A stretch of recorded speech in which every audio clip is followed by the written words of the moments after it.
Recording in progress.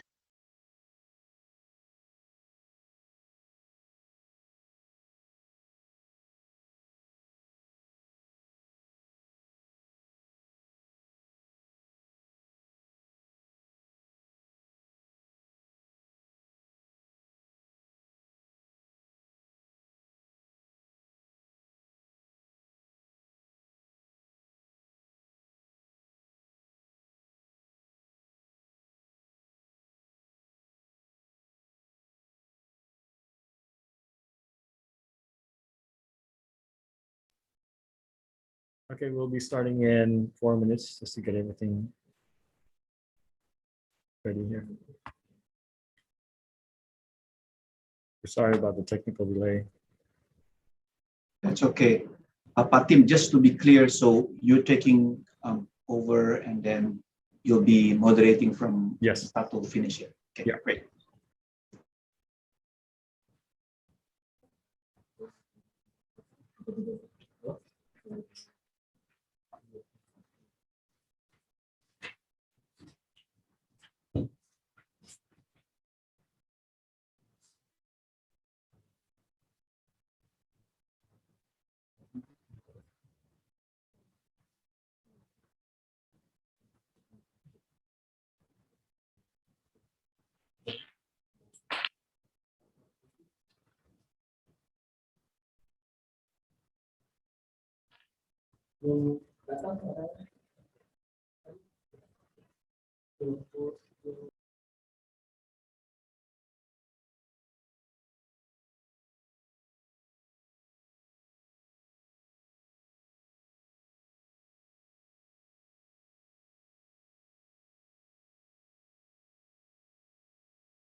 Recording in progress.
Hello, good morning, everyone, and thank you for joining our webinar this morning. I hope everyone is well. I hope everyone is healthy amid the pandemic. A special welcome, of course, I would like to say to His Excellency Amena Yovoli, Ambassador of Fiji to Indonesia, also to His Excellency Tri Tariat, Senior Advisor to the Minister for Foreign Affairs in Political, Legal, and Security Affairs in Indonesia. Also to Mbak Dani, Ibu Jalswari Pramodawardhani, Deputy for Political Defense, Security and Human Rights Affairs from the Presidential Staff Office in Indonesia, and also to all our speakers in the panel today. I'm Timothy Marbun, and it's a pleasure for me to join you from Jakarta today. Today we will be talking about contribution to peace, Pacific perspective, and I will be hosting this event that will go for the next 2 hours. Now, a little background about our event. Indonesia and the Pacific Island countries, Fiji in particular, has a strong track record for peacekeeping missions globally. Now, these contribute to global efforts in maintaining peace and security through the deployment of military and police personnel to peacekeeping missions. Now, Fiji, for instance, has been the most significant contributor from the region and developed a reputation as a peacekeeping nation. The peacekeeping capacity is a product of international exposure and experience, which in turn helps to contribute to the maintenance of domestic security and stability, including against the threat of terrorism and violence. Now, considering Indonesia and the Pacific's continuous efforts to build and sustain peace, both at home and also abroad, this time the Ministry of Foreign Affairs of the Republic of Indonesia organized a talk show, a special episode on broad theme of pursuing and creating sustaining peace, both domestically and globally, contribution to peace, a Pacific perspective. Now, allow me to introduce the speakers that have joined us here online. First of all, we have His Excellency Amena Yovoli, Ambassador of Fiji to Indonesia. Thank you very much, Ambassador, for joining us today. There's Lieutenant Colonel Herli Sinaga. She is a former peacekeeper at MONUSCO Indonesian Peacekeeping Center. We have Major Johnny K. Verebasaga, Staff Officer, Training Directorate, Peace Support Operations, Fiji Military Forces. We have Anak Agung Banyu Perwita, Professor of International Relations of Defense Diplomacy Study Program from the Indonesia Defense University. We have Natalie Sambi, Founder and Executive Director of Verve Research. We have Andika Krishna Yudanto, Deputy for International Cooperation, National Counterterrorism Agency, Indonesia. So we'll be hearing from all our speakers this morning. Now, to open, we will hear remarks from His Excellency Tri Tariat, Senior Advisor to the Minister of Foreign Affairs on Political, Legal, and Security Affairs in Indonesia. Good morning, Pak Tri. Morning, Pak Tim. So, can I start? Sure, the screen is yours, Pak. Thank you so much. Yang saya hormati Ibu Dani, Pak Andika, Prof. Banyu, Pak Sade, Bu Herli, and of course my dearest friend, Ambassador Pak Amena, and colleagues from Fiji. Distinguished participants, ladies and gentlemen, a very good morning to all of you and very good afternoon for friends in Pacific. I'm pleased to extend a very warm welcome to all of you to this seminar. It is timely for us to strengthen our partnership between Indonesia and the Pacific region, Fiji in particular. As fellow countries in the Pacific region, we share many challenges and interests in common. We share a common heritage of Austronesian and Melanesian descent. We too share common challenges brought by geography and island and archipelagic nations. We share common challenges of development, education, healthcare, and climate change. These common challenges and interests create a strong foundation and incentives to expand relations. Indonesia and our fellow Pacific countries desire a region that is stable and economically strong. In this very context, today's webinar will discuss two most important issues for Indonesia and Fiji, as well as for all Pacific Island countries. First, on regional and global peace. our contribution to the UN peacekeeping operations mandated by the United Nations Security Council. As the two troops and police contributing countries, Indonesia and Fiji has shown their interest to the maintenance of international peace and security. Currently, there are more than 2,700 Indonesian personnel deployed in 8 different missions. For more than 6 decades, our peacekeepers have experienced the change of the nature of the UN peacekeeping, from having traditional mandates to more complex mandates. The evolution of the mandates cannot be separated from the fact that in the field, the UN peacekeepers also face multidimensional challenges which complicate their primary missions to help create lasting peace in the host countries. Therefore, Indonesia also recognizes the importance of intellectual contribution to further strengthen the UN peacekeeping.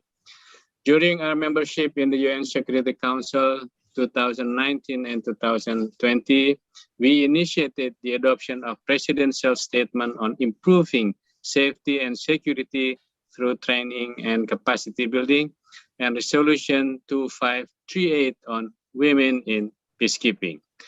Those are solid examples of Indonesia's strong commitment to contribute to international peace and security by placing peacekeeping in the forefront of foreign policy.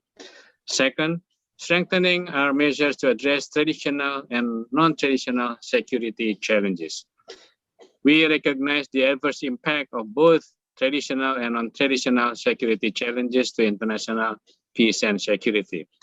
Therefore, addressing non-traditional security challenges with cross-border nature, such as illegal drugs, trade, people smuggling, fisheries, crime, and terrorism are our top priorities.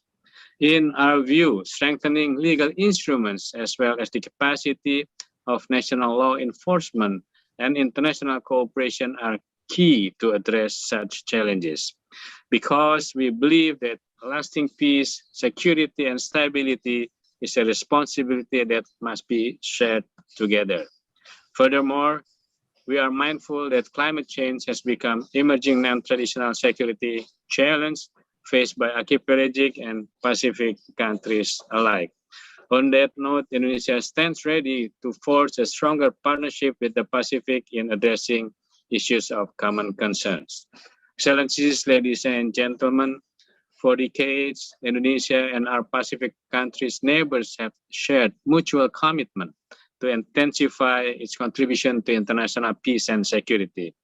This very webinar is an opportunity for Indonesia and the Pacific to share experience and best practices on the issues of peacekeeping and various security challenges.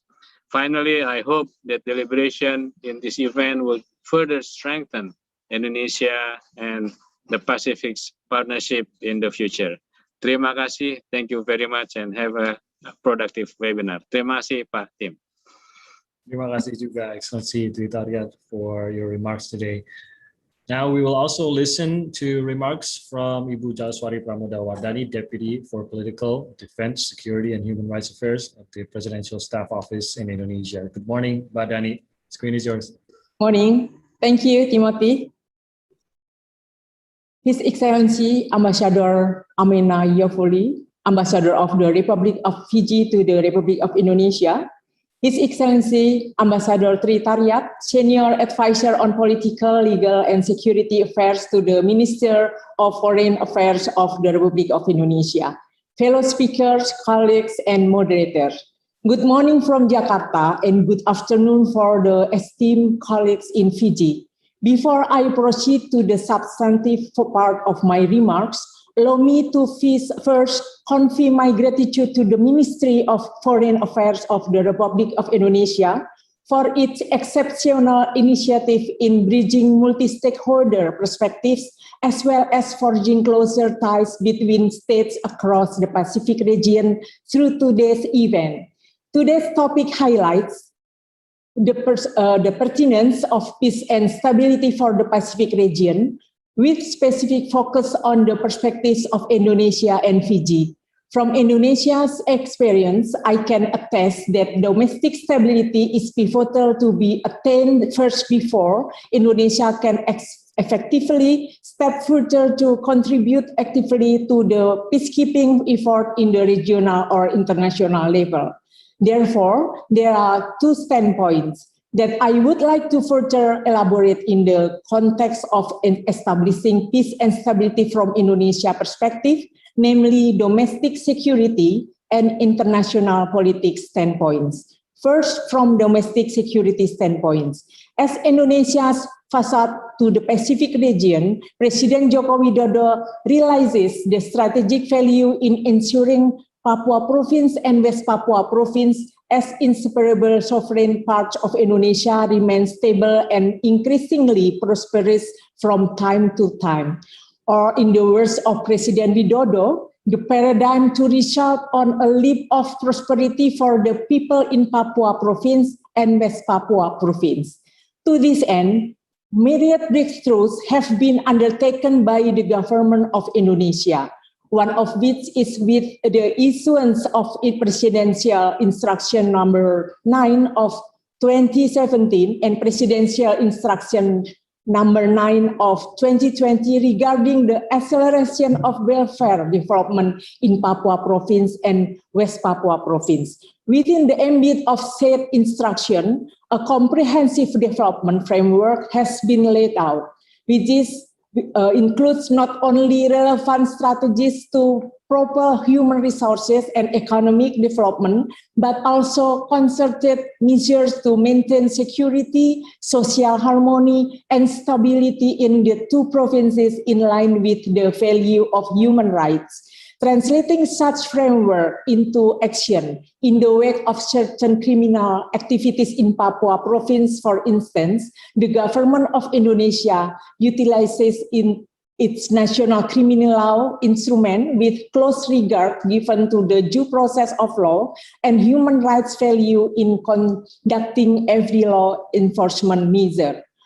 Through such strategy, despite multiple security challenges with overshadow Papua Province and West Papua Province, the two provinces remain stable and enjoy a significant growth in their economic and human development index consistently.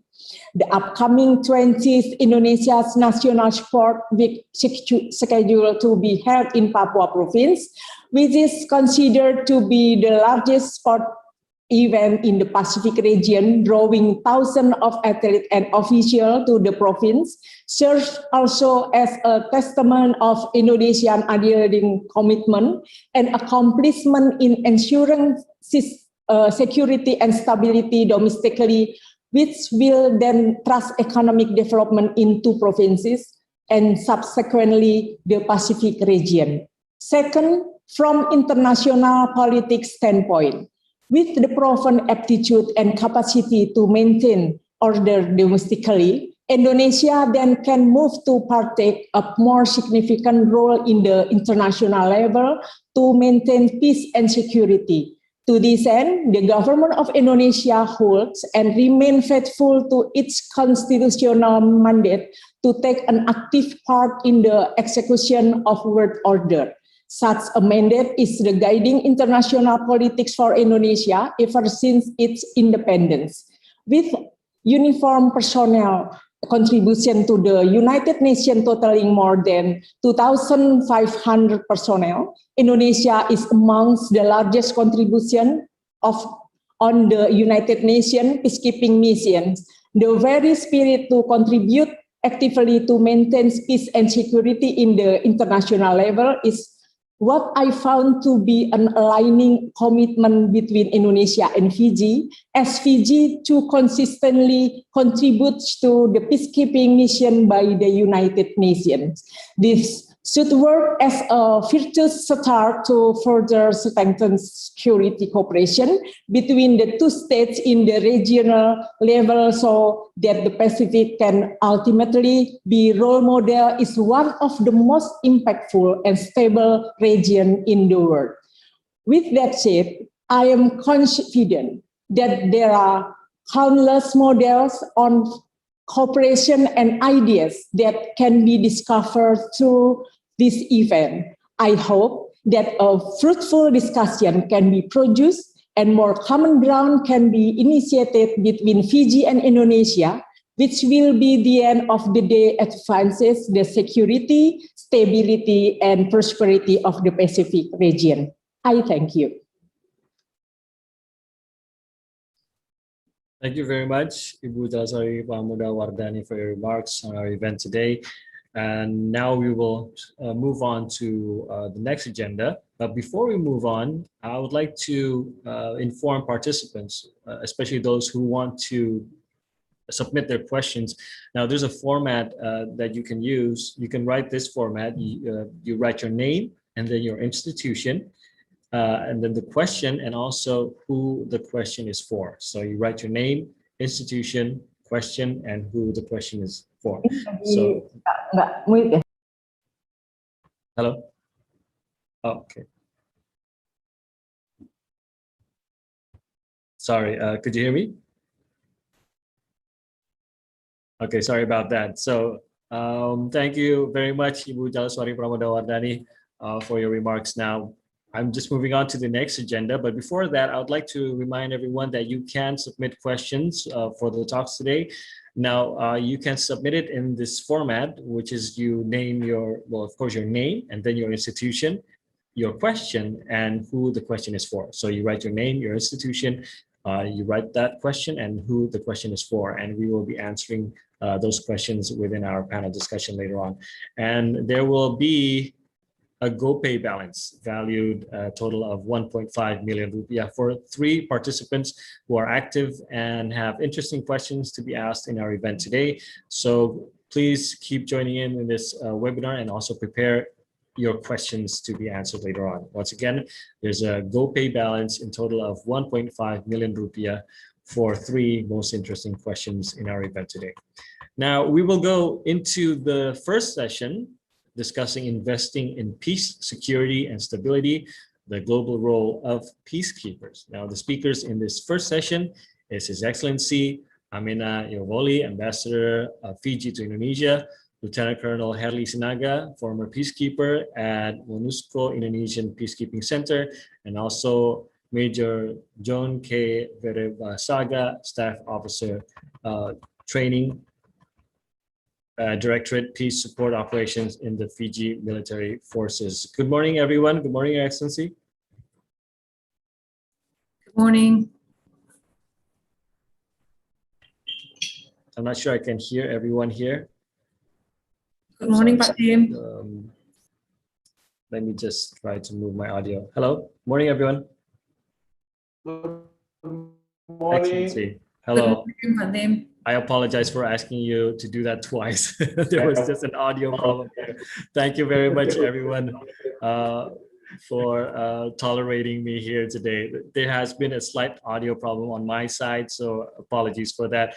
Now, thanks once again. Good afternoon to those in Fiji, and thank you once again for joining us today. It is a pleasure to talk to everyone and to hear the stories and also what you have to say about the opportunity that Fiji and Indonesia has done in the past and also what can be done in the future. My first question, of course, once again, I'd like to repeat that Bula to Your Excellency, and also Major, thank you very much for joining us. Excellency, Indonesia and Fiji are both troops or police contributor countries in the UN peacekeeping missions. Now, could you share with us Fiji's contribution and what you have found it has contributed to Fiji as well, being involved in the UN peacekeeping, Ambassador? Well, being in the UN peacekeeping. Thank you, host, and I hope that you are hearing me very well. I'm having issues also on my side, and my apologies in advance if there's some connection issues. Before proceeding, let me just allow some protocols to be observed. And Ambassador Tritariat, thank you for your presentation this morning, and also Madam Ibu providing some very good platforms for discussions this morning. Excellencies, ladies and gentlemen, welcome and good afternoon to my colleague in Suva, Major Vermasanga. Thank you for the opportunity to participate in this what we may call talk show series on the theme contributions to peace. Let me also take this opportunity to thank, on behalf of the Fijian government, to convey our sincere appreciation to the Indonesian Ministry of Foreign Affairs for organizing this important platform of our deliberation today, because peace and security are very much issues of the same coin, and it's important that at such a critical time as this, we need to have some platform of discussions that can be able to better prepare us or better equip us in the new way of life, in the new norms that has been introduced to us through this pandemic that is currently facing us, and which of course may affect how we conduct peacekeeping operations in the future. So let me just quickly respond to the questions that have been raised by our host, and I would like to emphasize on a few points. First, when Fiji gained independence in 1970, on 10th of October 1970, 3 days later, it has established its permanent mission to the United Nations.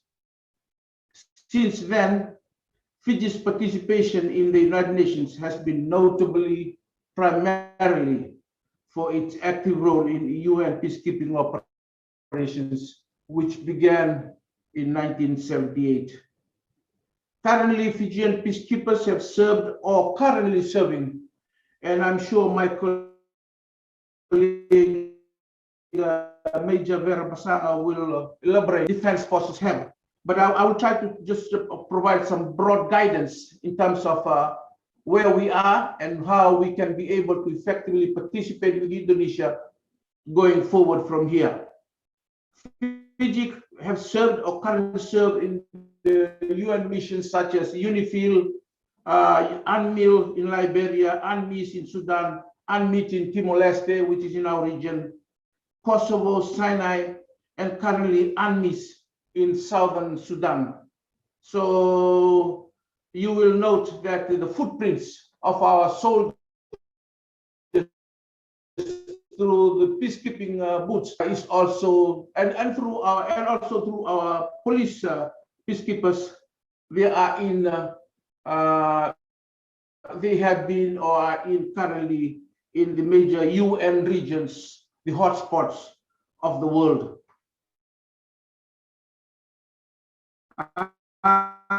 In 89, one of the sons of the opportunity to command UNIFIL in Lebanon from 89 to 99. This is Major General George Konrake, who is currently the president of Fiji. Troops to protect United Nations officials in Iraq.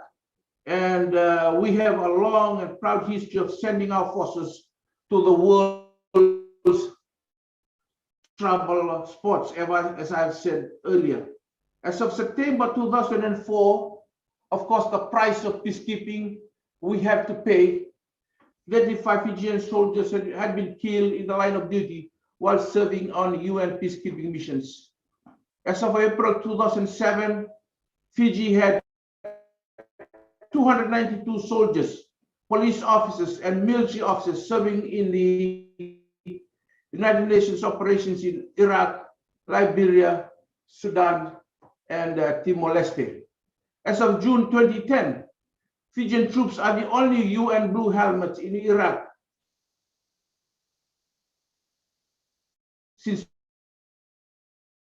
2004, with a 221 strong contingent. Track record, US US peacekeeping operations of professionalism, discipline, compassion, ability, training, and ethics.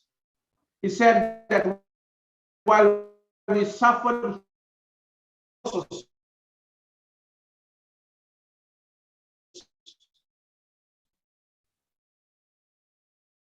he took pride in Fiji's contributions to United Nations 165 peacekeepers deployed, and its contributions have earned it a strong international reputation, and nearly 60 Fijians have been killed while deployed over the past 4 decades. So you can see that the numbers that have been sacrificed through these international peacekeeping commitments continue to rise. Nonetheless, since 1978, Fiji has been the largest per capita contributor to UN peacekeeping operations. This is an outstanding achievement, given a country of less than 1 million people, and for the government to sacrifice its military operations to undertake peacekeeping operations through its global footprint on peacekeeping operations in areas of hotspots has been outstanding. And the UN continues to recognize this achievement. With such an outstanding record, unfortunately, some UN member countries that continue to use or had used the extensive diplomatic and financial resources to deny Fiji's participation in new peacekeeping missions. You might recall that this was coming up the last few years, where there has been persistent diplomatic efforts to try to deny Fiji's participation, given our record since 1978. Fiji, as always, is committed to the maintenance of peace and security, and to a world free of weapons of mass destruction and terrorism. Our leaders have continued to say that there should be no pause in UN endeavors to establish and maintain international peace, security, and stability. Peacekeepers from many contributing countries like Indonesia and Fiji are deployed to conflict zones and are not only working to provide security, but also to disarm, demobilize, and reintegrate former fighters to permit the safe and sustainable return of refugees and strengthen human rights and the rule of law. Fiji continues to reaffirm its commitment to the UN. As always, we are for peace, and this is the reason we continue to send many of our soldiers and police officers to serve with the UN's peacekeeping and peace-building forces. Many of our peacekeepers have lost their lives, but we have accepted this ultimate sacrifice as our contribution to the unceasing global effort for finding peace and security. Furthermore, while we appreciate the principles of standby force or standby arrangements, as we know, we are at the same time concerned by the fact that those nations who are unable to properly equip their forces are mainly from developing countries, including Fiji, and will be marginalized should no arrangement be made to assist them in this area on standby arrangements. If this assistance is not forthcoming, then peacekeeping is confined only to a select few, mainly from developed nations. And I guess this is one of an important issue that Indonesia and Fiji can discuss, the importance of standby arrangements where we can be able to reach some form of understanding, and where we can jointly have a platform or a memorandum of understanding to support our joint efforts in global peacekeeping. Furthermore, and also in addition to what I just said on the importance of supporting standby arrangements, in 2005, Fiji acclaims the proposal for a peace-building commission. As some of you, my colleagues, might be aware, the peace-building commission, there was the content or context of resolution ARES/60/180 and Security Council Resolution 1645 of 2005. I know Ambassador Tariat will be aware of this resolution where the GA and the Security Council established the Peace Building Commission. Fiji fully believes in preventative diplomacy. As the older adage goes, prevention is better than cure. It really rings true in this situation. In 2020, the twin resolution A/RESH/75/201 and Security Council resolution S/RESH/2588 of 2020, where the Commission was called upon to strengthen its roles in support of nationally owned priorities and efforts in the countries and region under its consideration. I know Pak Tariat had mentioned this in his introductory remarks, but I think this is something that is important for us as a region. When we look at peacekeeping, something that I will touch on peacekeeping operations as a region, as Asia Pacific region. We support the UN and other major group initiatives and establishing partnerships with regional groups. You may note that a few years ago, we have what we call in the South Pacific. We came together and formed what was called the Regional Assistance Mission in the Solomon Islands through a peacekeeping and peacebuilding mission, which was mounted by the South Pacific member countries, including Australia and New Zealand. And this is something, this is a model that we see in a sub-region of the Asia Pacific region that has worked in the South Pacific, a model that we can also use at our regional level, should that discussion arises. And Fiji is always supportive of an enlarged Security Council memberships.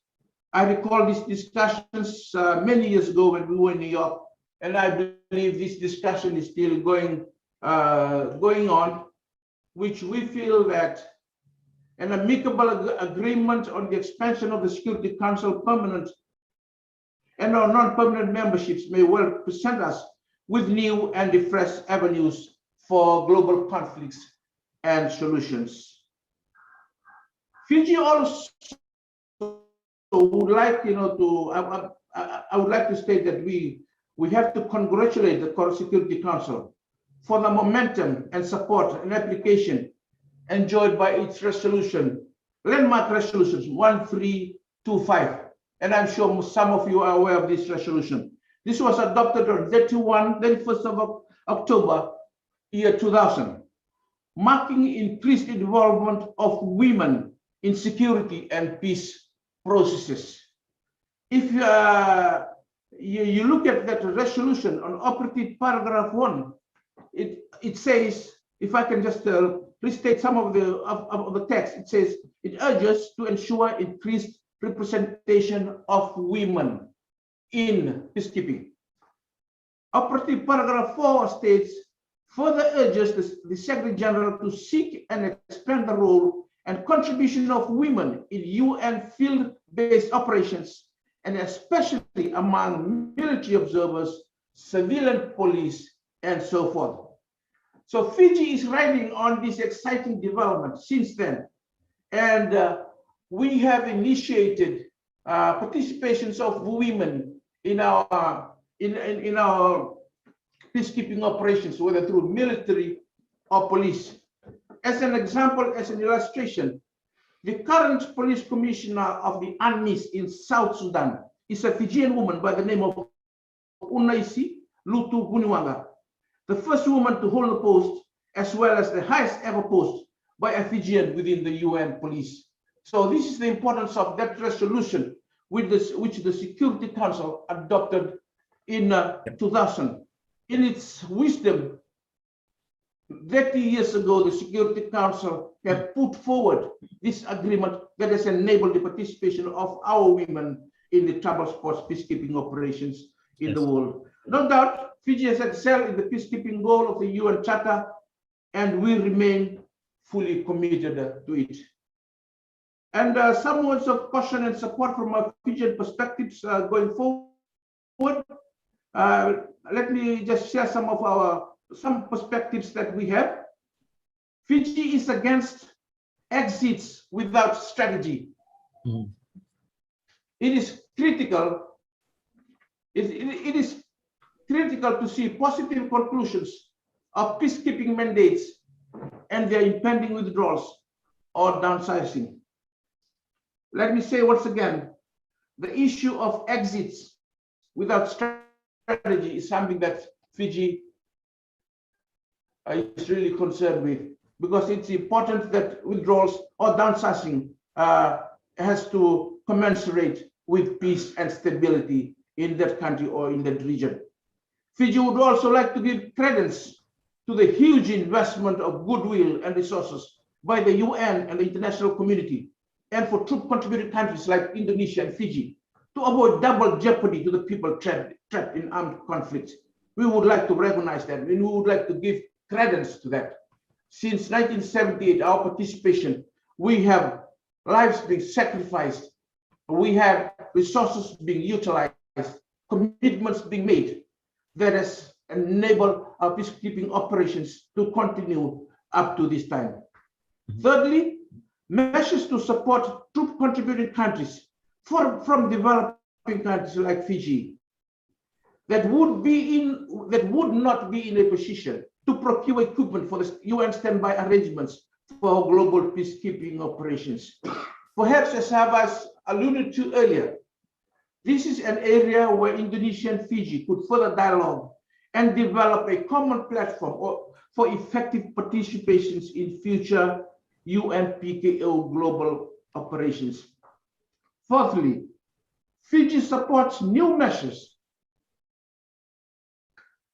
to strengthen the protective regime of the Convention on the Security and Safety of UN and associated personnel. Its scope needs to reach UN and humanitarian personnel on the ground who need real protection and security whilst attending to the safety and care of civilians. Number 5, regional peacekeeping operations initiatives are important platforms for global peacekeeping operations. And this platform or these discussions or this talk show may present with us an opportune time to start exploring regional peacekeeping operations in our Asia Pacific region. I had mentioned the RANSI, the Regional Assistance Mission to the Solomon Islands in the Pacific, and we may need to replicate such a concept to the wider region when such need arises. 6, peace and security guarantees stability. However, the geopolitical and local influences may differ. Again, this is something that's been alluded to earlier. Issues like climate change, demography, ethnicities, pandemics like the current pandemics that we are facing right now, natural resources have different influences and outcomes on lasting and durable peace. The achievement of the 2030 SDGs may be at risk without peace, security, and stability. Lastly, our collective voices, Fiji and Indonesia, should guard against unilateral lobbyists that may inhibit effective participations in global peacekeeping operations. Fiji hoped that the United Nations would deal equitably and fairly with all contributing countries.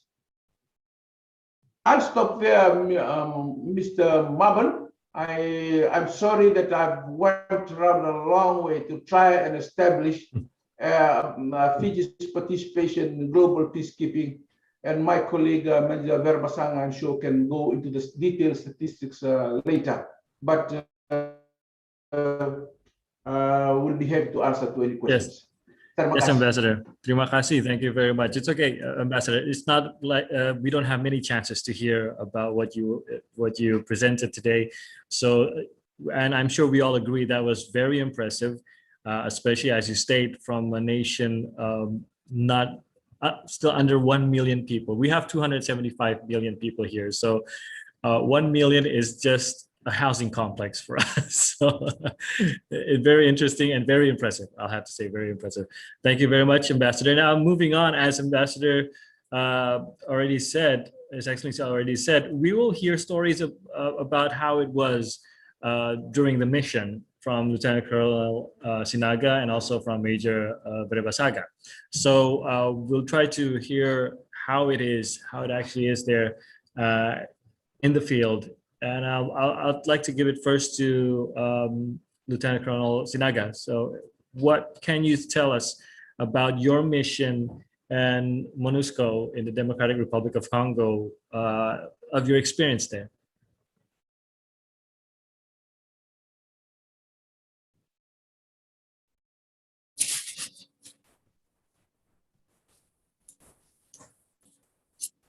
Yes, Bu Herli. Yeah. Good morning, selamat pagi, His Excellency, Ambassador, webinar participants, ladies and gentlemen.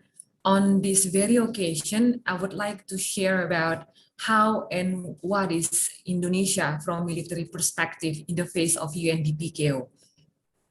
Well, Indonesia is committed to the principles and objectives enshrined in the UN Charter, in particular, maintaining international peace and security. In a glance, I would like to give a big picture of Indonesia's track record in the UN mission. The first Indonesian contingent in the UNPKO was in 1957 to the Middle East in keeping the peace in Suez Canal, involving Egypt, Israel, UK, and France. Since then, its role had decreases in the following years. But after President Yudhoyono started his administrations in 2004, Indonesia continued its active participations in UNPKO. To respond to the increasing demand by the UN, Indonesia established the Indonesian Peacekeeping Center, known as PMPPTNI, in 2007, which duties to undertake preparations and training for peacekeepers in accordance with the UN standard and relevant UNPKO duties. At the same time, the establishment of PMPP could help Indonesia enlarge its contribution to the UN in the future. Indonesia also entering its new chapter on contribution to the UNPKO, not only in number of personnel, but also in performance unit. Indonesia also deployed our naval vessels in Lebanon and transport helicopter in Sudan. And since 2007, Indonesia also supports the UNPKO in deploying female peacekeeper. Statistics recorded that up to now, we already deployed more than 47,000 peacekeepers, in which 607 of those are female peacekeepers. Ladies and gentlemen, Indonesia has conducted efforts to optimize its roles in the UNPKO. The question is how we do it. First, by undertaking more active roles. What is this active roles? Firstly, included Indonesia in the standby force contingent in the UNPKO system. So we are now in the list of the UN roster. It means that whenever UN requests for deploying contingent, Indonesia already have the troops. In addition to that, increasing number of Indonesian women participations also an indications of more active role of recent Indonesian foreign policy. And moreover, by encouraging role for civilians or white helmets. For us military, we call ourselves blue helmets, but for civilians, we call them as white helmets to support the development and rehabilitation programs in post-conflict areas. Furthermore, the government of Indonesia also established Peacekeeping Mission Coordinating Team, or we call it TKMPP. By doing this, Indonesia showed its vision to develop its roles and participations in PKO, especially in strengthening the roles of three components: military, police, and civilian forces. And through the opening of Indonesian Peace and Security Center, or IPSC, Indonesia is expected to employ more peacekeepers with sufficient language to develop standby force and enhance its rapid deployment capacity. Now we are moving to the challenge that we face. The first one is budget. I'm sure budget constraint is not faced only by Indonesia. Every participation in peacekeeping missions needs a proper readiness to defense sector. This implies that the general defense budget will also more provisions for peacekeeping missions. And the second challenge that we face is language proficiency. Well, English is not our first language, nor our second language. Meanwhile, English is mainly used in the mission area. So it is very imperative for peacekeepers to improve their fluency in English. And the third challenge grows along with the increasing of the demand of female peacekeepers as mandated by UN, mentioning that at least 8% for contingent and 18% for observer or staff officer compositions is female. The challenge is, in recruit process, we have to deal with some limitations. The first limitation is, before being deployed, a married female military has to submit a permit letter stating that her husband permit her to join a peacekeeping missions. This is a norm that based on religion and culture, and we put respect on it. So no permission, no female military resources, and eventually there will be no female military ready to deploy. That's the first challenge. The second challenge is TNI has no enlisted military woman. So TNI has military women with the lowest rank as sergeant. Meanwhile, some of the tasks on the mission area that was designed by the UN for female, especially in the contingent, require enlisted rank. So indeed, in this occasion means that Indonesia cannot fulfill this request. And then Indonesia, also a country which armed forces are not yet allow the involvement of women in combat unit directly. The exclusions of women from this unit also deprives the female military operational experiences. It is challenged because once we deploy to the mission area, so we have to have our operational experiences, while in our daily tasks, we never have that. And in mission area, the last challenge is female are more prone to abusement and harassment, no exception for female military. I have an experience when I was in Congo in 2019, two local young men tried to rob my bags on my way home from office, but they failed. Then all of a sudden, one of the men hit me 2 times on my ribs. At that time, I wore my uniform, but the local people, they didn't scare of the uniform. They looked me more or 10 as a weak female rather than as a uniform personnel. So yes, female are more prone to abusement and harassments. These things of, if I may say, incident, it will reduce the interest of the female military to join the UN missions. The question now, how we respond to all those challenges mentioned before. For budget, of course, all that we can do is follow suit the government regulations and policy. For language proficiency, PMPP implemented 2 plans. One is during and after pre-deployment training, we provide language courses for peacekeepers. And during the selections process, what we can do is we make a strict selections for candidates that we will deploy. So we will have the best candidates to deploy to the mission area. What about challenges for female peacekeeper provisions? What we can do, because the challenges come from the problem that based on religion or custom that is there in our nations. What we can do is we just give knowledge. We encouraging and increasing interest on PKO. Hopefully that it will help, not as significant as what we expected, but at least it will open the chances of the increasing of the number of the female military that would like to join the UN mission. The more the candidates, the easier to choose the best. And regarding operational experiences, during pre-deployment training in the Peacekeeping Center, mission background, safety, and productive cultures are introduced, both theory and practice. We train female peacekeepers according to field and situations that they probably will face on the mission area.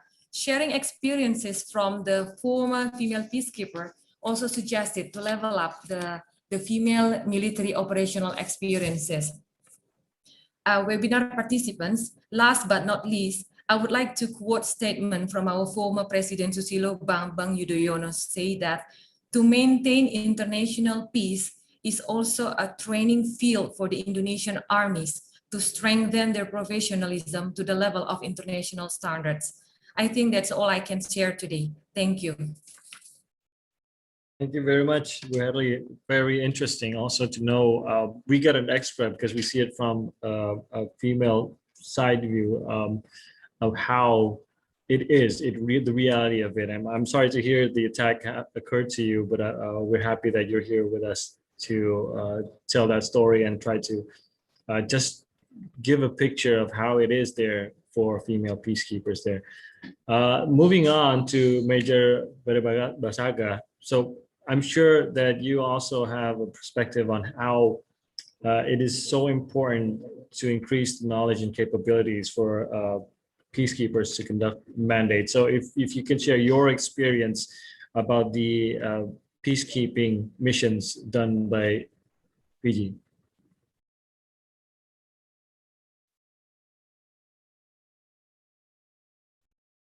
Major Basaga? Sorry, we can't hear you yet.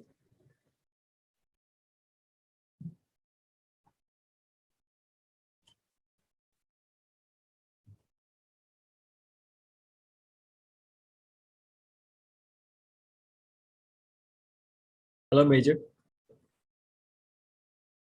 I can't hear you, but I'm not sure if everyone can hear you. Can anyone hear? No, okay, there's no voice here yet.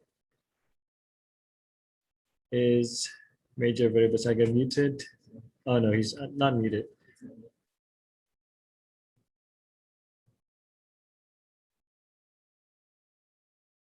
So obviously you could hear us, Major, but we cannot hear you at this moment.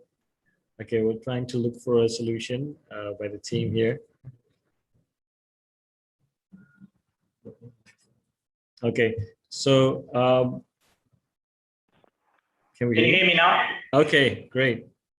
Okay, all right. Great, we can hear you. Thank you. All right, thank you, Tim. Your Excellencies, ladies and gentlemen, Bulavinaka from Fiji. I will move straight into my experiences as a peacekeeper. I have been on peacekeeping and observer missions with the United Nations in Iraq, and also with the United Nations Disengagement Force in the Golan Heights in Israel, and also with UNIFIL in Lebanon. And I've also served with a multinational force and observers mission in the Sinai in Egypt. Although it is not a UN mission, it is part and parcel of peacekeeping. In all these missions, I have been in appointments ranging from a platoon commander commanding a squad of 30 men to a liaison officer in charge of crossing military personnel, vehicles and equipments over 3 different international borders, up to a position of a commanding officer of a battalion in charge of a contingent of approximately 170 men and women. My experiences as a platoon commander, this is from a lower level. I had to undertake things such as setting up and manning of checkpoints, constructing and manning of observation posts, planning and conducting patrols, writing of daily reports, and providing limited assistance to locals. As an operations officer, I had to oversee the operations of a whole sector of a mission area of operation, and this included posturing of troops and assets in order to mitigate the demands of the situation. This was done in order to lessen the risks and minimize the threats. And then as a senior liaison officer, my experiences and activities demanded a high level of diplomacy and tech in order to successfully coordinate between international border agencies. As a battalion commander, my role was to a certain degree focused primarily on providing and ensuring that the link between the tactical and the operational level was seamless. In my own experiences, there were a lot of challenges that we as peacekeepers faced. Inclusive of these are the physical challenge. The fact that you are far away from home, in a different climate, the weather is different. Particularly for me, coming from the Pacific, where the weather is tropical throughout the year, and then thrown into an environment where there is snowfall in the winter for about 2 or 3 months is really challenging. Exciting to experience snow, but challenging at the same time. And then you have social challenges. Like my colleague has alluded to earlier, understanding of the local culture, the beliefs and traditions is both phenomenal and eye-opening, but also challenging at the same time. You have language barrier between the locals. You have language barrier between the different nationalities that you serve with. So this is also a challenge. For others, it included acquisition and application of new language skills in mission environments. Experience working in a culturally diverse operating environment, training on the protection of civilians, and on sexual and gender-based violence and leader experiences for some. And then you had psychological challenges. One I can think of right now is prolonged periods away from loved ones can be serious at times, especially when you are serving in a volatile conflict zone. Understanding of the locals is another challenge. Their perception of us, their knowledge of the mandate or the lack of it can be a challenge for peacekeepers serving in a different country. So I guess training needs to develop and evolve rapidly in order to prepare you for situations such as human rights abuse, sexual exploitation and abuse, the protection of civilians, and other human rights violations. You have protracted conflicts where there's elusive political solutions, increasingly dangerous environments, and then there's the rising peacekeeping fatalities and broad and complex mandates. So these are some of the challenges that can affect you psychologically. The threats, I would say, would include local or international terror organizations operating in those areas. You have local criminal groups, perhaps weak and limited state-society relations, and then externally supported religious radicalizations that could threaten not only you as a person, but also the mandate of the mission.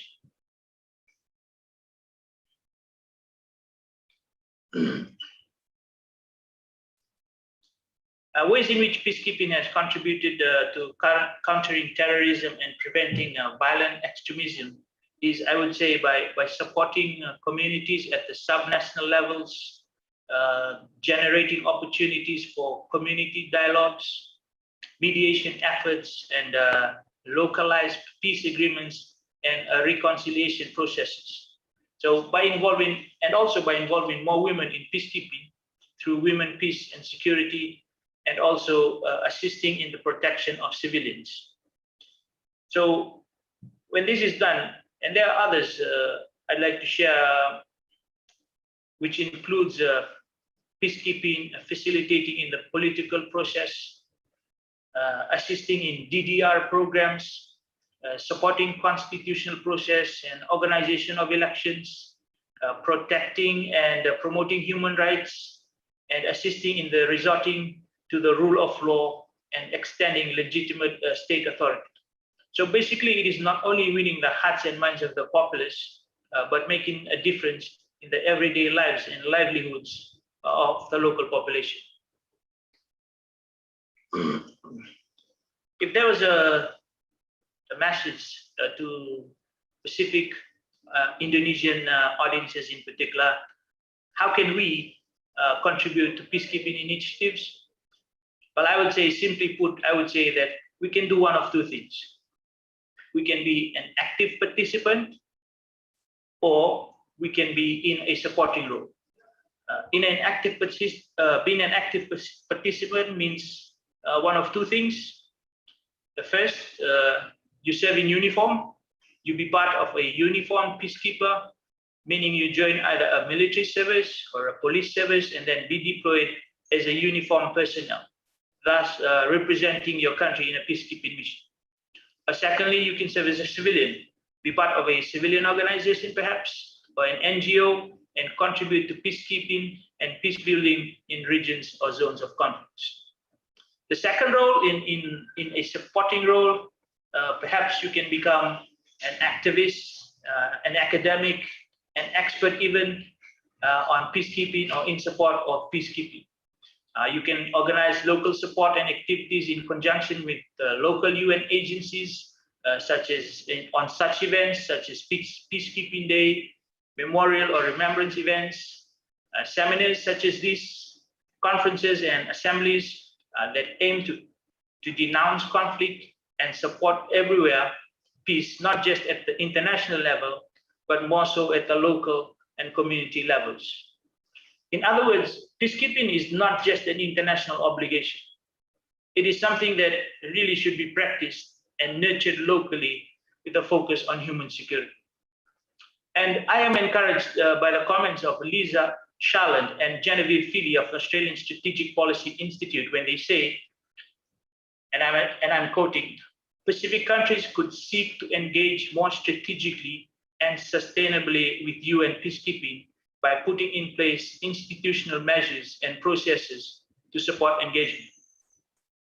That might include options such as identifying opportunities for deployments and influencing reforms, supporting professional development and leadership opportunities, elevating the training profile of the region, advancing women, peace and security, enhancing regional security cooperation, supporting peacekeepers on operations and on return, and sharing the Asia-Pacific's experiences and lessons. Some of the challenges will require working with partners in the region to support training and development. Unquote. In closing, I'd like to say that a definite and positive way that we can contribute to peacekeeping initiative is for all member states, particularly Indonesia, Fiji, and the Pacific, to support and participate in the new Action for Plan agenda that was launched by the Secretary General in 2018.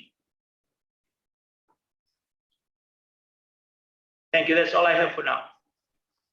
Thank you, Major, for your presentation there. Now, I'd like to move on straight to the Q&As that have been sent to us.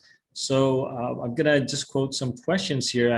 I'd just like to remind all the speakers to, due to time constraints, we'll probably have only 1 or 2 minutes to answer these questions per question. So if you would just keep the answer short, 1 or 2 minutes, that would be great. So we could cover even more questions here and also later on. So the first question is for Major Veribasaga and also for Lieutenant Colonel Herli Sinaga. This comes from Huzaifah Salahuddin from the University of South Pacific. What are some of the challenges faced in peacekeeping operations? I think you both have answered that. But the next question is, can Indonesia increase pre-deployment training and capacity building with Fiji? And likewise, as well, share Indonesia experience with Fiji. So I guess Ibu Herli could start first answering this question. The first question is, what some of the challenges faced in peacekeeping operations? And can Indonesia increase pre-deployment training and capacity with Fiji? Okay, the challenges, as I've mentioned before, it will be vary. Like from the country side, it can be budget. It can from the peacekeeper side, it can be the ability, our ability, like the proficiency or then how to how to adopt with the local custom that we will face. It's it's just a small challenge that we will face.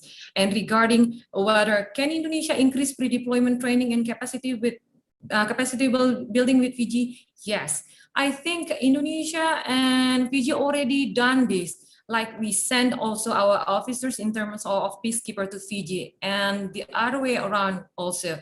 So the answer is yes. So we can share experience to level up our deployment training and capacity building with Fiji.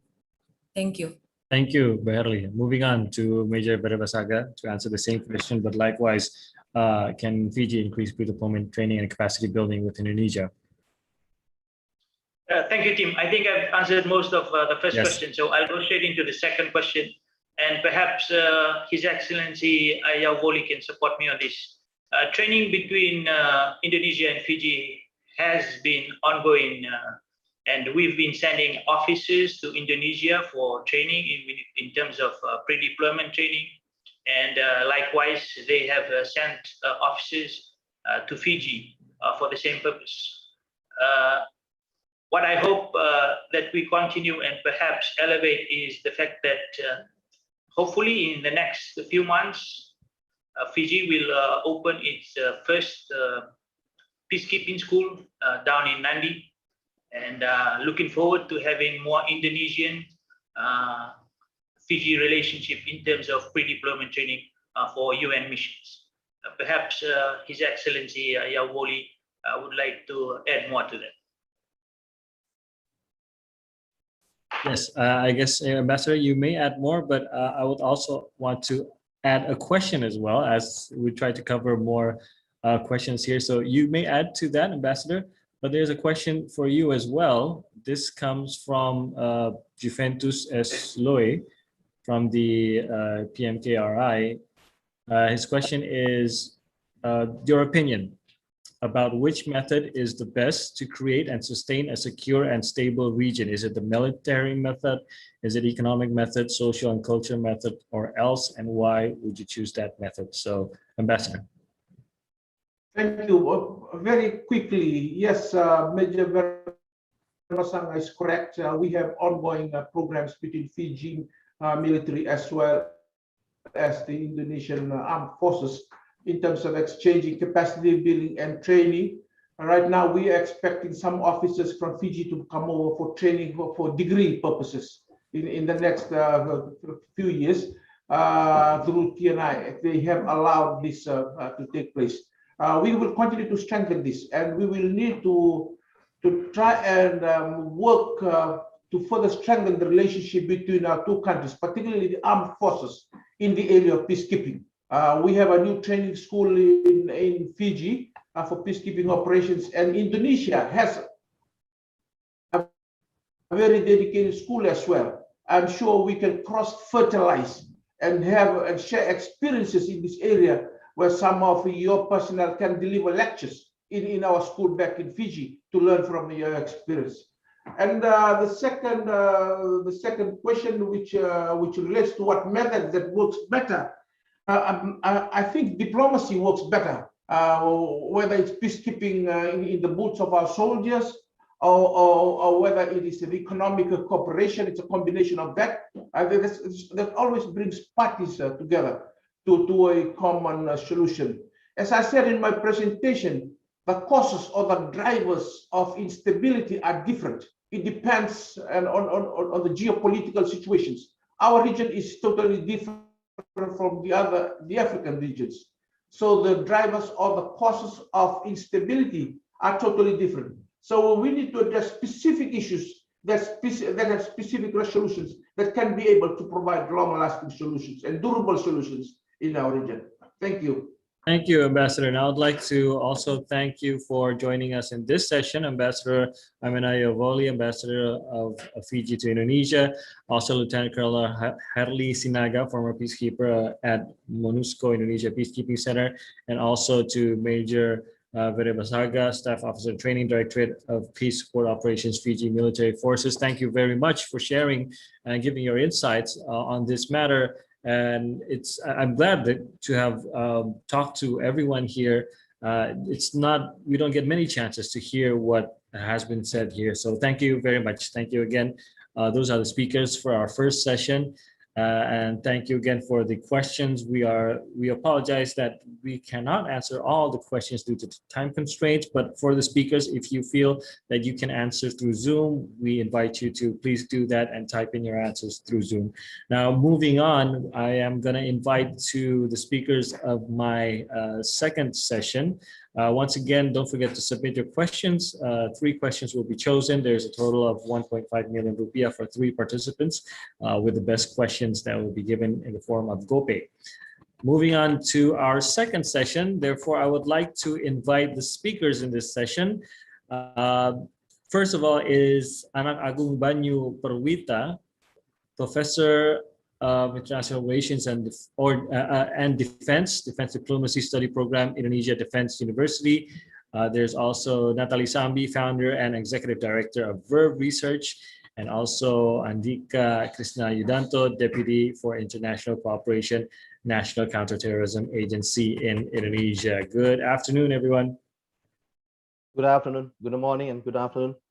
Hi, good morning and good afternoon. So I would just like to remind all the speakers, especially those who have a slide presentation in this session, that we have very limited time. So the maximum time for the presentation would be 10 minutes. If it's 8 minutes, it's even better. So we have more times to answer the questions. So first, I'd like to let Prof. Banyu to start off about how you see these peacekeeping operations and also the implementation of mandates. And you've heard what we've heard from the first session. So what is your take on that, Professor? Okay, thank you very much, Timothy. Due to time constraints, allow me just to underline what His Excellency Pak Tritariat, Ambassador, and also Ibu Jaleswari have mentioned about the peacekeeping operations and then security and stability. My first point that I would like to share with you all is that we have to understand that security is a very relational phenomena. And I think this is very clearly mentioned by His Excellency Ambassador Tritariat and also Ambassador Fiji, that we have to be able to, let's say, to some extent, to reconcile the traditional and non-traditional security issues. And I think this is quite important for all of us, because peacekeeping operations is not only dealing with, let's say, traditional issues of security, but also with the non-traditional security issue. So I think this is the first point that we have to take into account, that the role of the PKO is not only very important, but also very crucial in order, let's say, to create peace and security. Then, of course, in order to be able to reconcile these two issues, I think and I do agree with the Ambassador of Fiji that we need a very strong cooperation, either bilateral, regionally, and also multilaterally. And I think this is something that we have considered, and something that have been mentioned very important by the ambassador. So in order to that, I think we have also to offer a kind of response in order to be able to have more effective peacekeeping operations. First of all, in my opinion, if I can share with you, is that we need a very strong domestic level response. What is that?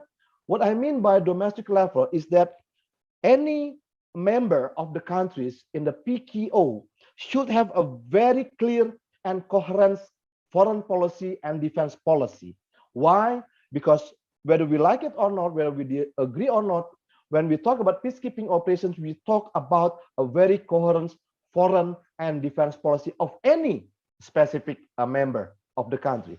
So in the context of Indonesia, for example, this is a very clear indicator that sending PKO is the very clear implementations of our foreign policy of bebas aktif. That first of all. Second of all, domestically, and I also would like to underline what Letkol Sinaga has mentioned. She quoted about the statement from President, our former President Susilo Bambang Yudhoyono.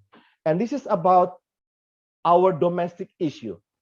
Sending PKO can also become an indicator of increasing our professionalism of TNI, but also in terms of strategic and economy.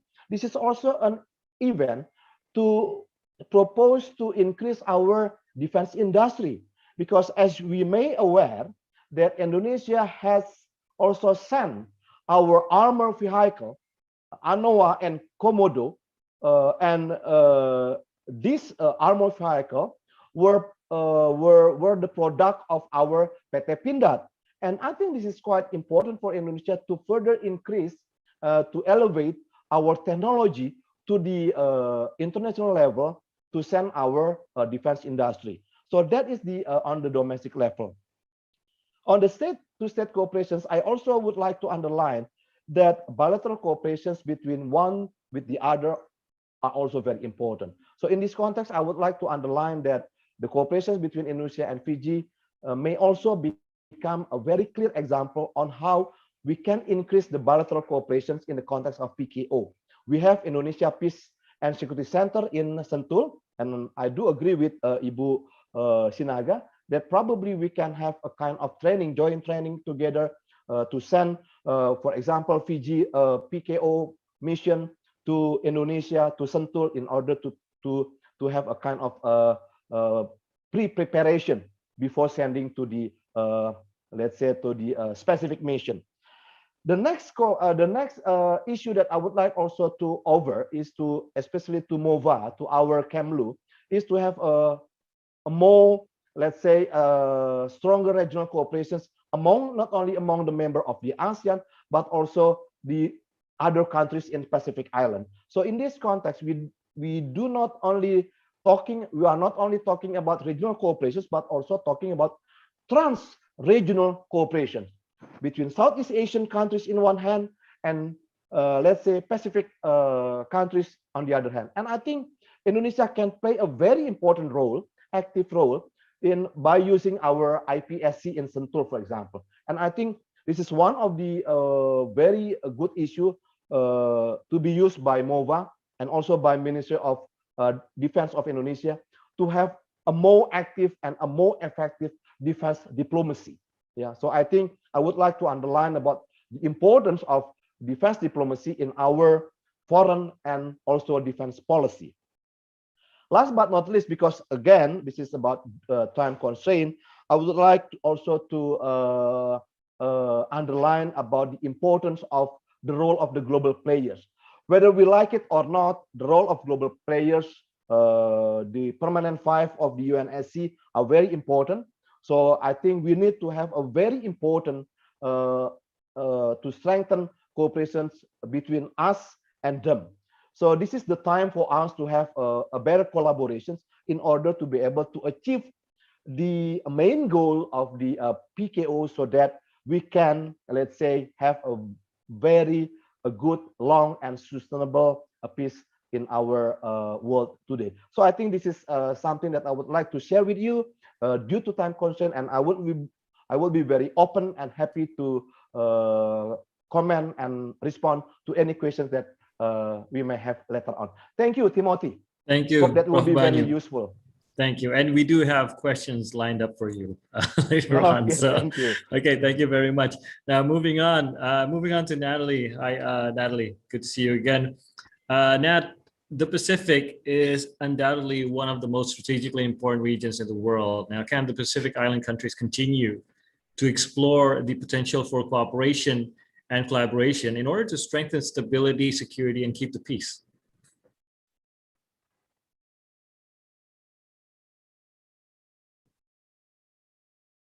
Hello, Natalie. I don't think I hear your voice. Sorry. Okay. Sorry. Hello? Yeah, we lost you again. All right. Are we good? Okay. Okay. Now I Sorry can about hear you. that. No problem. All right. Well, thanks everybody for inviting. Yeah. So did you get the question, or I could repeat it for you? Yeah, thanks. Okay, so the Pacific is undoubtedly one of the most strategically important regions in the world. Now, can the Pacific Island countries continue to explore the potential for cooperation and collaboration in order to strengthen stability, security, and keep the peace? Oh, definitely. I think, you know, as Lieutenant Colonel Sanaga and Major said earlier, I think there's a lot of opportunity there for cooperation, not just between Indonesia and Fiji, but also with countries like Australia.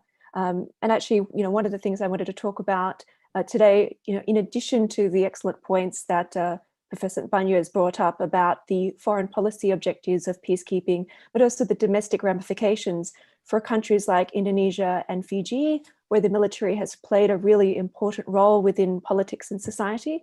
I think there are some really interesting and critical points about the way in which peacekeeping is conducted overseas and the way that actually affects civil-military relations back home. So if I can riff on that a little bit, Tim, can I go ahead a bit on that direction? Sure, no problem. Sure. So one of the things I wanted to bring up is really how peacekeeping impacts on civil-military relations in countries like Indonesia and Fiji. You know, when I say civil-military relations, what I'm really talking about is the relationship between civil society and the armed forces. But what we're also talking about normatively is civilian control over the military and the idea of professionalizing a military force, again, whether that's Indonesia or the Fijian armed forces. It's about the acceptance of civilian leadership, accountability for actions, checks and balances. But I think in particular for Indonesia, I would add that includes maintaining a balance between internally focused and externally focused elements of the military. And I think that's relevant for Fiji as well. In this case, between land and maritime for Indonesia, strengthening civilian capacity, again, for both countries, and strengthening the role of police. So where does peacekeeping fit in with that? Well, if the idea is if peacekeeping is to professionalize forces and to help change the culture within each of those militaries, to professionalize them into providing security services in a way for politics, then that's an important element of peacekeeping. And we know that there are some lessons learned that have had positive effects in both militaries as well. But if we take the example of Indonesia, if we're trying to change the military culture in Indonesia into something which is a domestic interest, like expanding maritime defenses, increasing the capacity of the TNI, then continuing to send land-based Indonesian forces on land-based peacekeeping operations continues to privilege a land-based centric military culture. So in one sense that it's good for the TNI and the Fijian military to keep sending those troops. And at the same time, there's a balance that needs to be struck, with the pursuit of Indonesia becoming a more maritime aware and a more maritime strengthened country. So again, I'm not saying it's good or bad. It's just a question here of acknowledging the complexity and the way and the role that these militaries can play within their countries as well. I think the other thing I wanted to point out is in terms of maintaining a good civil-military relationship is utilizing as far as possible police forces on peacekeeping operations as well. We know that a lot of Indonesian peacekeepers have been police and in particular have been women, but maintaining a strengthened police force is part of a good division of labor in both countries, in Indonesia and in Fiji as well. Ironically, a lot of police deployments from Indonesia have been from the Mobile Brigade or BRIMOB, so it's mostly a paramilitarized force. But this is a potential area where we could consider sending more other kinds of civilian police, whether it's from Indonesia and Fiji, together with the Australian Federal Police. I think that's another area where we could certainly have a lot more cooperation. And I'd be keen to see that growing once Fiji opens up its peacekeeping center as well, to provide a greater balance, not just between military personnel, but also police peacekeepers and, as Lieutenant Colonel Salag pointed out, white hats as well. I think that would provide a very good mix and strengthening of all of those security actors, particularly with the Indonesian and Fijian context. And I think a more robust, stable and healthy balance between security actors domestically makes for really effective peacekeepers overseas. And in those ways, Indonesia and Fiji and other Pacific countries can maximize their kind of contributions in the pursuit of global security. Mm-hmm. So some of Indonesian peacekeepers already contribute to CIMIC, the civil-military cooperation. Was this what you're, in particular, what you were talking about, that this needs to be strengthened? And maybe you could tell us, probably there are best practices, international practices in PKO in developing this, and also sending the country's own capabilities and civil military relations? I think the really important thing to remember is that while there are best practices for civil military relations and PKO, some of this has to be seen in the context of each country. Indonesia's historical trajectory means that it has a different place of military in its society.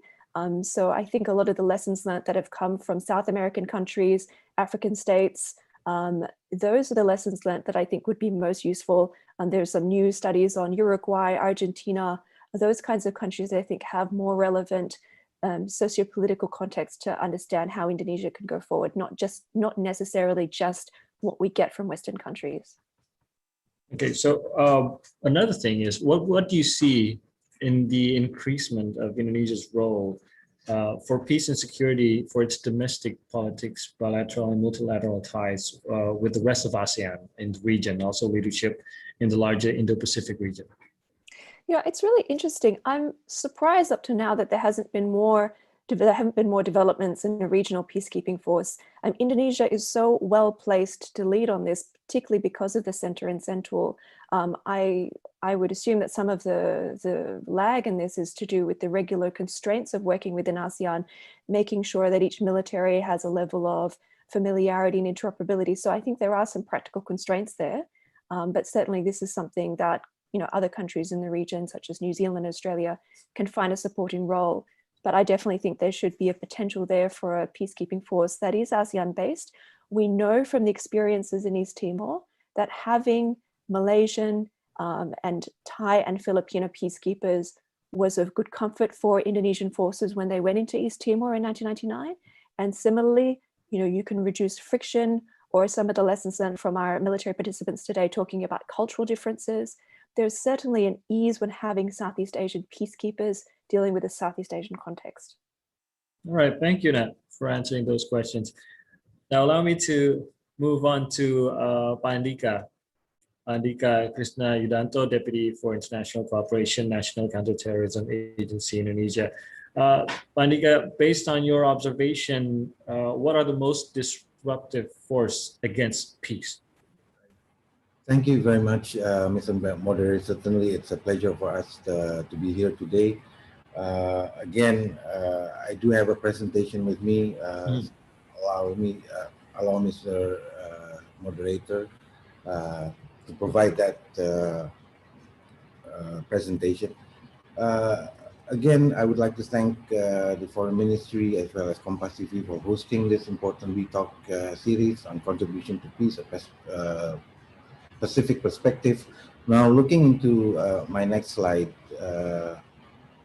is that there is two global indexes that is quite important to look into. One is the Global Peace Index 2020 and the Global Terrorism Index 2020. Now, if we're looking at it from the standpoint of the Peace Index, there is a deterioration, and it focuses on three important domains, which is the safety and security aspects, ongoing conflict, and also militarization. So again, the Peace Index looks into how countries are looking into their safety and security, ongoing conflict, and also militarization. Now, with the Asia Pacific, it was noted that for 2020, there's a slight deterioration. There's an increase of deaths from internal conflict within the countries in the Asia Pacific, and also there's an increase in military expenditure. But when they're saying increase in military expenditure, there is also a weaker commitment to UN peacekeeping funds. So again, although this is a slight deterioration, but again, this is what came out as a global peace index outlook in 2020. Again, countries within that region that is the fourth most peaceful is New Zealand, second is Singapore. But then again, we're looking into countries that has quite a large deterioration, and it is actually Indonesia and Timor-Leste because of internal and external conflicts, and also because of political instability. And this was done, this index was done looking into the year 2019, where, for example, Indonesia was having its election year. So again, there is that sort of political instability. And if you're looking into Indonesia right now, it's ranked 49, but still considered as a high state of peace. So again, Indonesia is still at the peaceful state. And when we're looking into the Global Terrorism Index, there's a welcoming development that for 5 consecutive periods, that the number of deaths from terrorism have decreased. Before in 2018, it was 15%. Now it's lowered to 13.8% in 2019. And when we're looking into the countries within the Asia Pacific region, 11 out of 19 countries have improved in the impact of terrorism. The largest deterioration, again, when we're looking into the peace index, New Zealand was at the top notch of being the second most peaceful country in the world, but because of the Christchurch incident, they had sort of deteriorated within the global terrorism index. And if we're looking at the best improvement within the Asia Pacific region, you're looking into China, the Lao PDR, Malaysia, and also Vietnam. And those countries that are still considered most affected by terrorism within the region is Philippines and Thailand, where some countries, for example, within the region has no impact of terrorism, such as Singapore, North Korea, Mongolia, and Timor-Leste. But again, if you're talking about North Korea, within the Global Peace Index, they are ranked as one of the lowest countries based on the peace. Now, again, when we're looking into how there is a correlation between peace and also terrorism, the Global Terrorism Index 2020, looking into that, stated that the conflict as the main primary drivers of terrorism. So again, 98% of deaths of terrorism deaths is where countries have most conflicts. Now, looking into that, my second presentation is looking into what is the Asia Pacific dynamics. For the interest of time, I will go to the next slide, which is looking into one of the, it has been an ongoing debate, which is, if we can move on to the next presentation slide. We're looking into there is a notion that conflict is the primary driver of terrorism. So again, the question is, does terrorism exist in Papua? My own answer would probably be yes. If we're looking at the data on violence in Papua since 2010 to 2021, as illustrated by the Papua Task Force of the Gajah Mada University that was published on the 5th of May, 2021 this year, if you're looking at it from since 2016, actually there is a rise and increase where cases of violence are being perpetrated by the so-called criminal armed groups in Papua, and that has risen from 2016 to 2021. In 2021 alone, the cases that relates to the criminal armed group of Papua itself is also rising and almost in the same number. If you're looking at the number of deaths or victims from the cases, most of which 70% are civilians, then a very small percentage, which is 7%, is the criminal armed groups themselves, but there is also victims of deaths within the military as well as within the police force.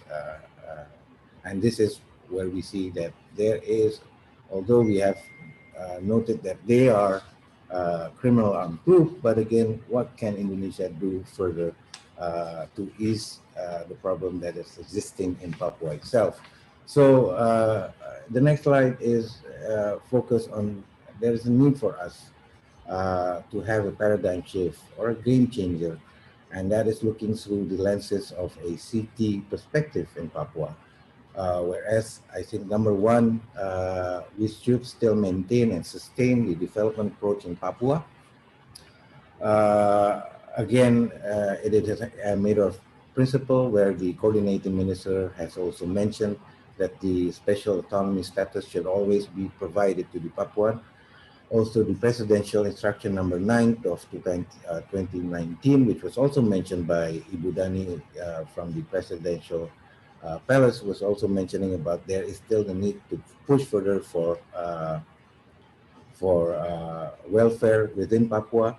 There is also the need to get more participation of Papuans within their own politics, and also provide programs such as Saudara Papua, where all the Papuans are provided for with education within important universities in Indonesia, and also recruitment processes for Papuans in the public sector, which should always be maintained and sustained as part of a development approach in Papua. The second thing that we can also look is the means for using Law Number 5 of 2018 on terrorism, on anti-terrorism, which when we look at the violence that is being perpetrated by the criminal armed group, it does meet the definition of terrorism as provided for under that anti-terrorism law. It is also a means for an indiscriminate approach, which is focusing on the means for, in some matters, Indonesia has been focusing on religious-based terrorism, but then we could also look into other means such as separatism issue as part of the indiscriminate approach towards the use of the Law Number 5 of 2018.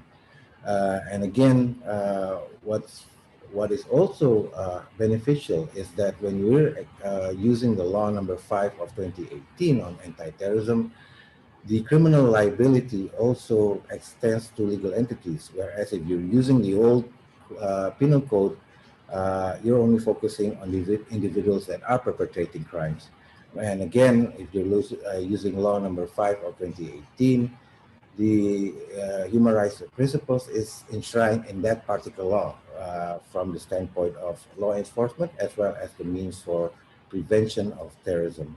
So another important aspect is that only by using Law Number 5 of 2018, looking into that sort of perspective, is the use of Law Number 9 of 2013, which is the means for listing of individuals and entities that are presumed to have committed terrorism crimes, including terrorist financing. Now, again, this is a law that stipulates the importance of a court decision in the as a means for due process when we are listing individuals and entities, and also when we're listing those individuals and entities, it is part of an administrative sanction rather than a penal sanction, and there is also the right for them to attain remedy. Now, the importance of using the Law Number 5 of 2018 and also the Law Number 9 of 2013 on terrorist financing is that it will foster international cooperation. And that fostering international cooperation could also be regarded as international judicial cooperation, but also international cooperation where there is a need for countries to share their list of individuals and entities that they assume or suspected or known as terrorists, and therefore that would garner means for mitigating, for example, terrorist financing, and that is enshrined in, for example, in the UN Security Council Resolution 1373, and also as part of the Recommendation 6 of the Financial Action Task Force or the FATF.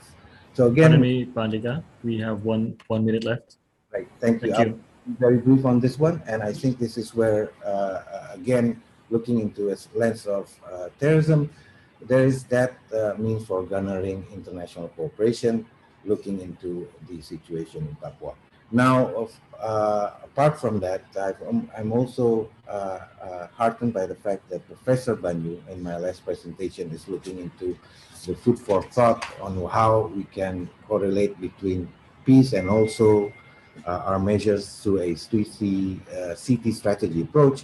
And that is the latest text that came out from the IRF meeting in 2019 that adopted the IRF statement on preventing and countering violent extremism conducive to terrorism this is a document that can be utilized to garner that interregional cooperation between Asia and the Pacific, in particular, in means for the prevention of terrorism, something that can be thought up, not only looking from the lenses of peacekeeping, but something that could also work as means for decreasing the problems related to terrorism within the region. Thank you very much. Thank you very much, Pak Andika. Now I'm going straight to the questions that have been submitted to us for the speakers. The first question, this is for all the speakers. Now, I might give this to Prof. Banyu first, and maybe Natalie would like to add on that. This is from Hino Samuel Jose, Universitas Pembangunan Nasional Veteran Jakarta. Indonesia and ASEAN is well known for its pacifist settlement of dispute when encountering conflicts. Now, considering the polarized Asia-Pacific because of major power competition, should Indonesia alongside with PIF revisit to rethink their look east policy to prepare for the unanticipated further effects of these emerging issues in Asian peace? Prof. Banyu? Okay, thank you very much. I think that is one of the very good questions here in the context of on how we can, let's say, further strengthening the regional cooperations. And I just would like to put into the attention to all of us that ASEAN has already produced what we call as ASEAN Outlook on Indo-Pacific. This document has been was produced in 2019, and I think this can be a kind of instrumental bridge in order to connect not only ASEAN members countries but also the other great powers. So in that context, ASEAN Outlook on Indo-Pacific can be used in order, and I think this is something that Natalie has mentioned about maritime cooperations, maritime security issue, that ASEAN Outlook in the Pacific document can be used in order to further strengthening the maritime cooperations, not only between ASEAN countries, but also great powers, and also to include the Pacific countries. Because when we talk about ASEAN Outlook on Indo-Pacific, we are not only talking about Indian Ocean in one hand, but also in Pacific Ocean. But of course, in that context, we are talking about both oceans, Indian and Pacific. So I think once again, to wrap up, this kind of document can be used by all of us in the region, not only to strengthen the cooperation, maritime cooperation, but also to ensure a more sustainable stability and peace in the region. I think that will be my response. Thank you, Timothy. Thank you, Prof. Banyu. Now I'm moving to Natalie. What is your response to this, Natalie? Look, I think I agree there should be more initiatives for Indonesia to be able to engage the Pacific and engage the voices of smaller and middle powers. I think that sometimes gets lost when we talk about the dynamics of great power rivalry and potentially conflict that will result from tensions between the United States and China. I would like to play devil's advocate with Pak Banyu's point, though, about the ASEAN Outlook. It was such a hard document to reach at the end of the day. And what I would like to ask is, why are we not relying on mechanisms like the ADMM Plus, which already includes not only ASEAN and promotes ASEAN centrality, but includes other actors in the region, particularly the United States, China, Japan, Australia, so on and so forth. So we have existing mechanisms, and I'm just a bit cautious about trying to get more cooperation out of a new one. Having said that, I do acknowledge, as Prof. Banyu points out, at least the AOIP includes the Indian Ocean as well. So I think that would definitely be something we could look at, particularly since Indonesia has sent peacekeeping operations with the Navy, particularly its corvettes, to assist the Lebanese Navy. Maybe that's an area we could look at a little bit more. All right, thank you, Nat. Moving on to a question for Pak Andika. I think this is from Muhammad Maulana from Brawijaya. In the midst of global pandemic outbreak, what is Indonesia's major role and contribution in sustaining a secure and stable region? And how Indonesia utilized its South Asia regional power to stabilize Pacific region by implementing its foreign policy? I guess Prof. Banyu could also answer to this, but maybe you, Pak Andika, I guess in your area, this would be how to maximize Indonesia's role and contribution also in taking part in counterterrorism in the region? I guess that would be the question for you. Right. Well, thank you very much, Mr. Moderator, and it's really a good question what Indonesia can contribute. Looking from our perspective, coming from the National Counterterrorism Agencies, among the documents that I've mentioned is the RF statement on the prevention and means for countering violent extremism, and that is that's quite a large geographical footprint, looking into the Asia Pacific region thoroughly through the ASEAN Regional Forum. But we're also working through the ASEAN mechanisms where it's, Natalie has mentioned about the 8AMM, but there's also another sectoral bodies that is working in the region, and that is the ASEAN Ministerial Meeting on Transnational Crime, which among them discusses about the counterterrorism issues. One of the documents that Indonesia has initiated is the ASEAN Plan of Action to prevent and counter the rise of radicalization and violent extremism, and also the work plan that is for the implementation of such ASEAN regional plan of action, and that is the Bali work plan. So this is a footprint that is being utilized within ASEAN and also through the greater region, through the ASEAN Regional Forum, which is means for applying, means for a peaceful and stable region, and means to mitigate terrorism. So that is my short answer to that. That's the contribution of Indonesia. Thank you. Thank you, Pak Andika. Prof. Banyu, I think this next question, so we could cover more questions here. It's from Juduton Waromi. This is not exactly about peacekeeping, but of course, this is an issue of the region. When we discuss the Pacific region in international relations, the main issue that will be dominant is about climate change that threatens the sustainability of the lives of people from the countries in this region. In this case, the volume of seawater will rise every year, which is predicted to sink some of the countries in the region. What solutions do you offer to this? I guess in terms of international relations in the region, and what is the mechanism of solving it? Okay, thank you very much. Another good question. So I like it. I like this very much. Yeah, and I think this is something that I would like again to underline. Yeah, that we need to reconcile the issue, the cooperation, the issue of cooperations between traditional and non-traditional issue. And climate change is one of the important issue that we have to take into account on the non-traditional issue. And once again, I would like to offer all of us to read and to, let's say, to understand the concept of the ASEAN outlook on Indo-Pacific. And one of the aspects that ASEAN outlook on Indo-Pacific would like to focus on is that the cooperations on climate change. So I think this is the time, and I think I would like to give this, and my idea is to our Ministry of Foreign Affairs to expand the coverage of ASEAN outlook on Indo-Pacific.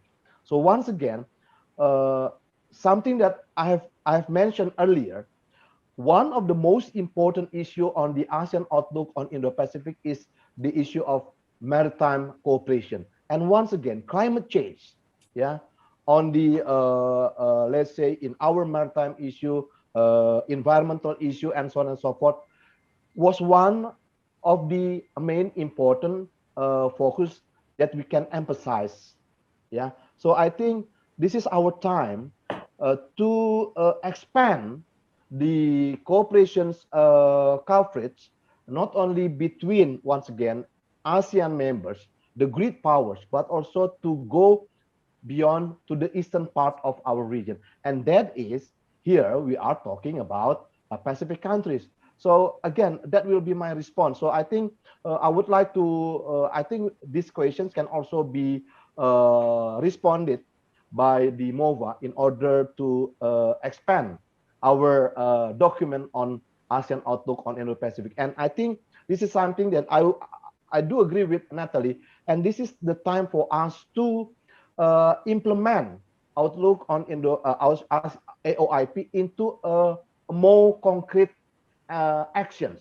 So I think this is the time for us to hand in hand together to solve our non-traditional issue of security. Thank you, Timothy. Thank you, Prof. Banyu. I really wish we had more time with us. However, it is a Friday and time is a very time constraint on a Friday. So I'd like to thank everyone. Prof. Banyu, thank you very much. Natalie from Verb Research, thank you very much. Pandika from BNPT. It was great to have everyone here. Hopefully, the time constraints that we have here is only a reason that we could meet again in another event. So I have more talks there. Thank you very much to all the speakers. And I hope you all have a nice day. Stay safe wherever you are. Now, we also have, for the questions that have been sent, we have chosen some winners from the from the Ministry of Foreign Affairs has chosen 3 best questions. I'm going to read them here. They will all receive, will each receive 500,000 in form of GoPay, so a total of 1.5 million.